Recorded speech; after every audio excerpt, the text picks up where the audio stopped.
अस्सलाम वालेकुम, मैं हूं इमरान आज़म और मेरे साथ मौजूद हैं अदील सरफराज। इस वक्त जो है हर तरफ जंग की बातें हो रही हैं, पाकिस्तान और इंडिया के दरमियान जो कशीदगी है उसी पे ही बात हो रही है। लेकिन इसी दौरान सुप्रीम कोर्ट ऑफ पाकिस्तान से एक बड़ी ख़बर आई है और बड़ी ख़बर ये है कि जो मखसूस नशिस्तों से मुतल्लिक नून लीग और दिगर सियासी जमातों की जो दरख्वास्तें थी बिलाखिर वो जो समात के लिए मुकर्रर हो गई हैं। आइनी बेंच इनकी समात करेगा। 13 रुकनी ये बेंच है जस्टिस अमीनुद्दीन की सरबराही में, और इस पर फैसला होगा कि आया ये जो मखसूस नशिस्तें हैं ये PTI के पास ही रहेंगे या फिर एक मरतबा फिर कोई सुप्रीम कोर्ट में भौचाल आएगा। अदील सरफराज साहब, कितना अहम है ये फैसला? 6 मई को समात मुकर्रर हो गई है, 6 मई से ये केस चलेगा। क्या कोई बड़ा फैसला आ सकता है या ये जो फैसला है ये बहाल रहेगा? क्या ऑब्जर्वेशन है आपकी? सर देखें, जो आज ख़बर है वो ये है कि मखसूस नशिस्तों का फ़ैसला आपको मालूम है 12 जुलाई को जस्टिस मंसूर अली शाह समेत 8 जजेस साहिबान ने दिया था, जिसमें ये कहा गया था कि मखसूस नशिस्तें पाकिस्तान तहरीक इंसाफ की बनती हैं, उनको दी जाए। और फिर आपने देखा वो एक मखसूस नशिस्तों का फ़ैसला है जिसे बहुत से लोग बोन ऑफ कंटेंशन भी कहते हैं बिटवीन जुडिशरी एंड पार्लियामेंट या ओवरऑल जो हमारी इस्टेब्लिशमेंट है।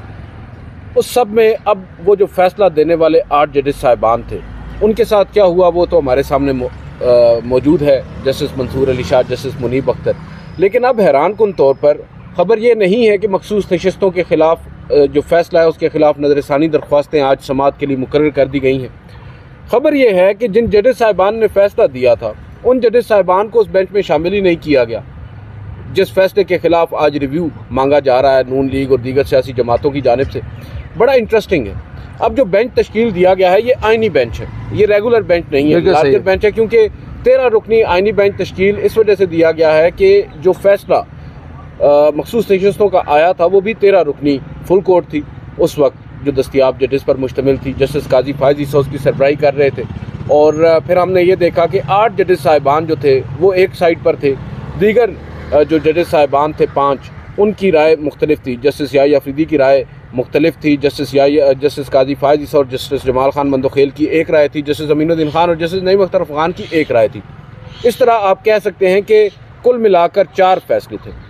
एक 8 जजेस का फैसला जस्टिस मंसूर अली शाह ने तहरीर किया, एक जस्टिस याही अफरीदी का फैसला, एक जस्टिस जमाल मंदोखेल का नोट जिस पर दस्तखत जस्टिस काजी फायज़ ईसा ने किए और एक जस्टिस अमीनुद्दीन खान साहब का था जिस पर जस्टिस नईम अख्तर अफ़गान ने दस्तखत किए।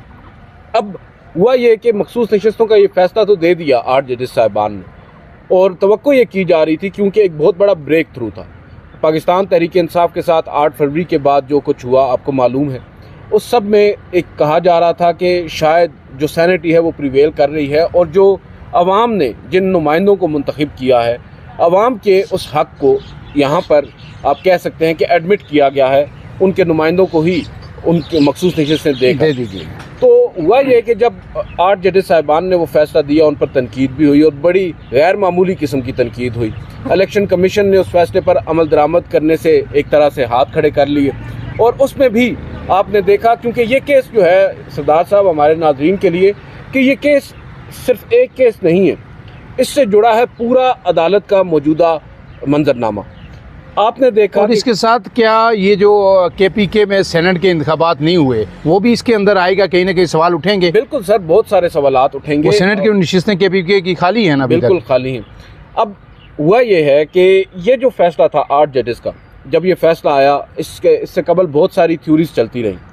इससे कबल ये चलता रहा कि शायद आइनी तरमीम आएगी, इससे कबल ये चलता रहा कि एक आइनी अदालत कायम होगी, जस्टिस काजी फायज़ ईसा साहब को एक्सटेंशन दी जाएगी। आपको याद होगा अगर आप रिकॉल करें यही मौजूद बहस था उस वक्त। उस सब में जब ये 8 जजेस ने फैसला दिया तो बहुत से जुडिशरी के अंदर उम्मीदें भी पैदा हुई कि भाई अभी भी अदलिया में दम खम है।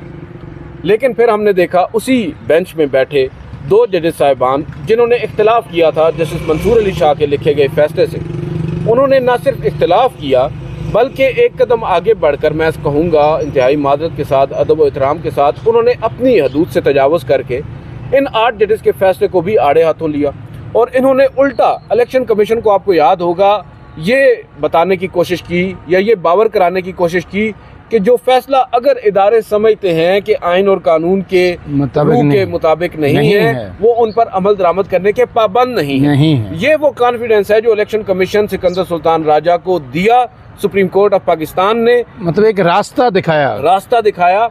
और फिर आपने देखा, क्योंकि इससे कबल भी ये हमारी पाकिस्तान की जो अदालती तारीख है ये अटी पड़ी है ऐसे वाक़यात से। आपने माजी करीब में देखा जब जस्टिस उमर अता बंदयाल साहब, जस्टिस इजाजुल हसन और जस्टिस मुनीब अख्तर ने फैसला दिया था आम इंतखाबात का, जो पंजाब में आम इंतखाबात करवाने के 90 रोज़ के अंदर फैसला, 1 नहीं 2 नहीं 3 मुख्तलिफ फैसले, इलेक्शन कमीशन ने उस पर अमल दरामद नहीं किया।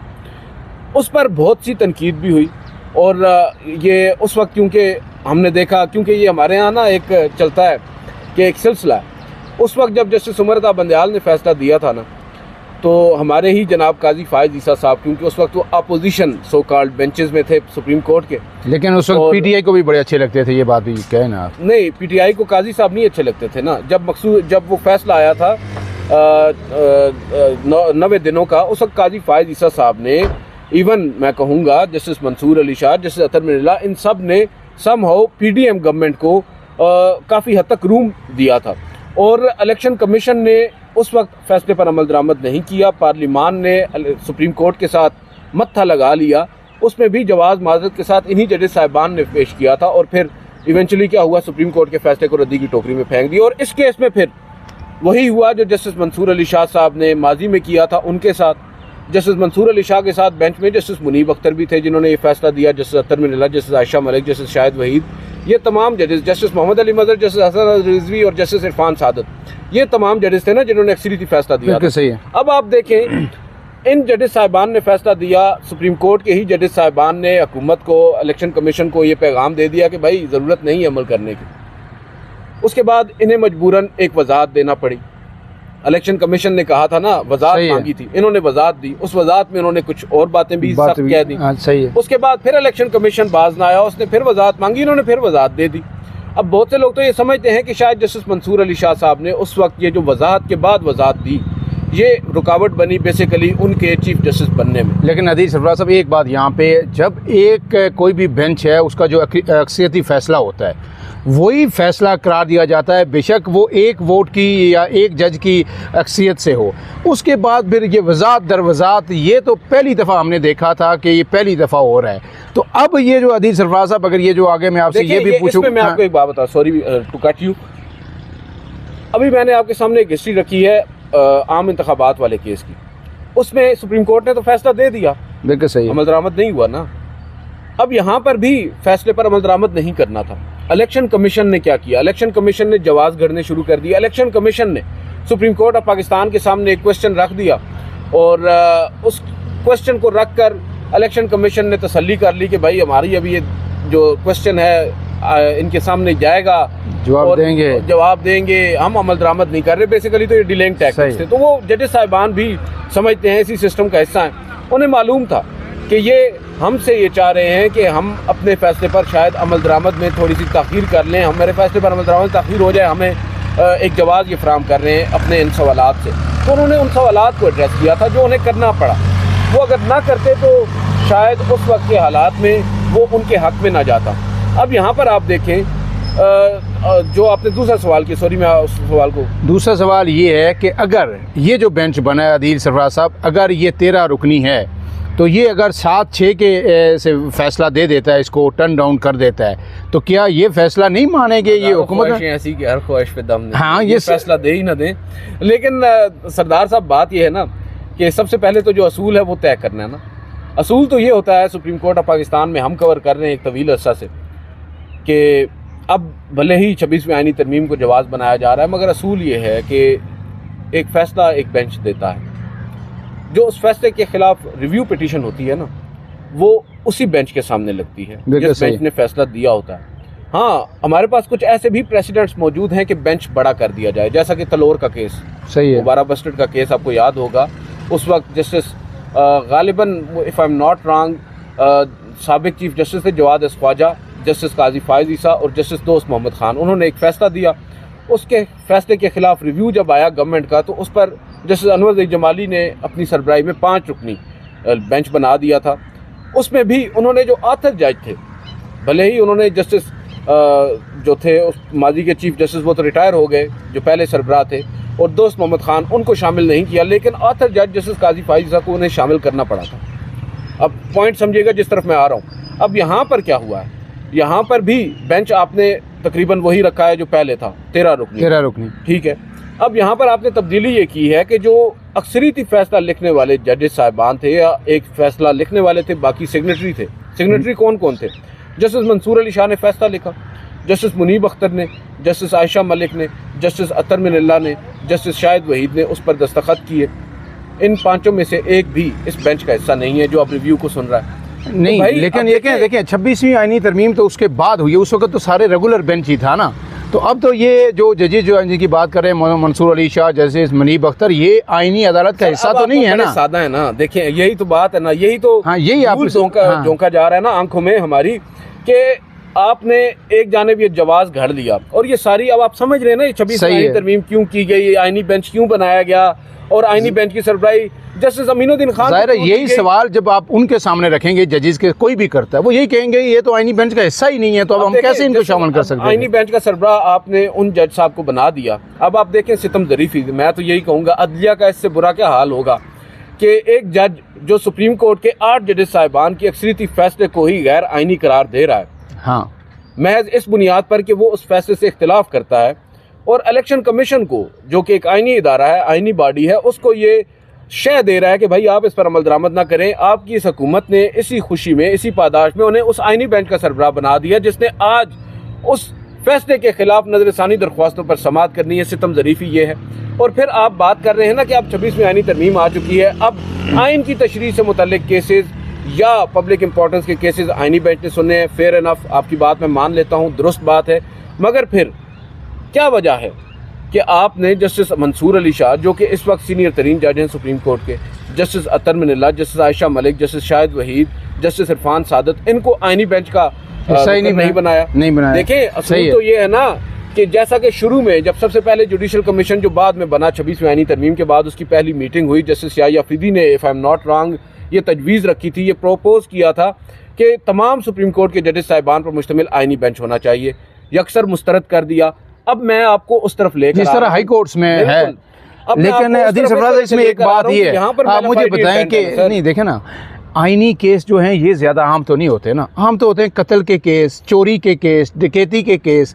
जैसे मंसूर अली शाह और ये सारे सीनियर तरीन जजेस जो हैं वो सुनेंगे ना, वो आईनी केस तो ये मंसूर अली शाह तो खाली रेंट के केसेस सुन रहे हैं, जो कत्ल के केसेस हैं वो जस्टिस, वो जारी बात है फौजदारी का जो माहिर होगा वो सुनेंगे, जैसे अतर मिनल्ला हैं वो सुन रहे हैं, जस्टिस आयशा मलिक जो है वो दूसरे केसेस सुन रही है, जैसे मुनीब अख्तर साहब हैं वो टैक्सेशन के, मंसूर अली शाह वगैरह इस तरह के केसेस सुन रहे हैं। मतलब अदील सरफराज साहब, एक नया एक सवाल मैं आपसे कर देता हूं, जो आप भी बार बार ये कहते हैं और आप सुप्रीम कोर्ट तवील अरसे से कवर कर रहे हैं और बेशुमार रिपोर्टर्स भी यही कहते हैं, और हमारी भी असेसमेंट यही होती है कि अब बेंच देख के पता चल जाता है फैसला क्या आना है।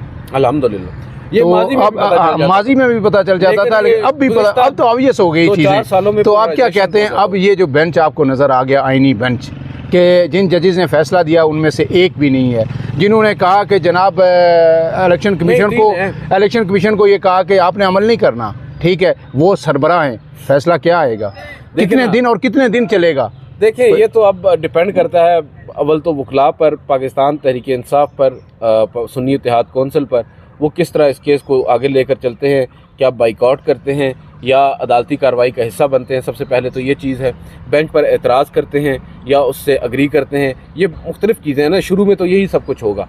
लेकिन दिलचस्प बात यह है ना, आपने भी बात की कि जिन जजेस जो बेंच का हिस्सा अब नहीं बनाए गए, जजेस जिन्होंने फैसला दिया, 3 हैं ऐसे जजेस, जस्टिस मोहम्मद अली मज़हर हैं, जस्टिस आयशा मलिक हैं और जस्टिस हसन अज़हर रिज़वी हैं। ये 3 ऐसे जजेस पुराने जो बेंच का 13 रुकनी बेंच में से, सही है, जिन्होंने जो अब जिनका शुमार 8 जजेस में होता है, 8 जजेस में। अब जो 5 नहीं है उनमें मैं दोबारा रिपीट कर देता हूँ, जस्टिस मंसूर अली शाह हैं, जस्टिस मुनीब अख्तर हैं, जस्टिस अतर मिनल्ला हैं, जस्टिस शाहिद वहीद हैं और जस्टिस इरफान सादत हैं।